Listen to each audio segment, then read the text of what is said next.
Polisi mengejar pelaku pembakaran dan perusakan 3 kendaraan polisi di Pondok Rangon Harjamukti, Depok, Jawa Barat. Selain mengejar pelaku, polisi pun fokus pada pemeriksaan TS, ketua ormas yang ditangkap. Sebelumnya mobil polisi dibakar dan dirusak sekelompok orang saat akan menangkap TS. Ketua ormas TS ditangkap polisi dalam kasus tindak pidana perusakan dan kepemilikan senjata api. Sebab TS diduga menyerobot lahan milik perusahaan properti dan mengancam dengan menggunakan airsoft gun.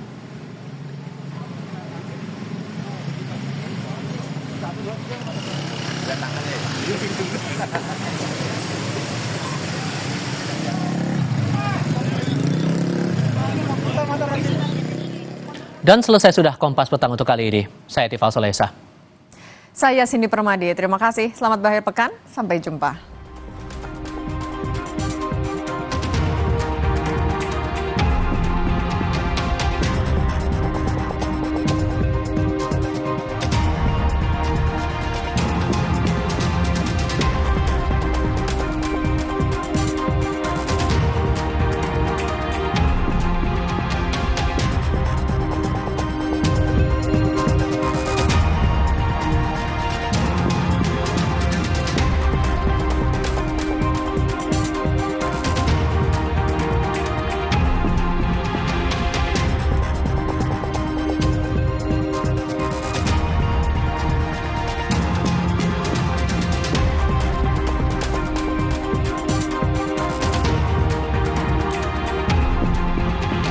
Terima kasih Anda telah menyaksikan Kompas Petang.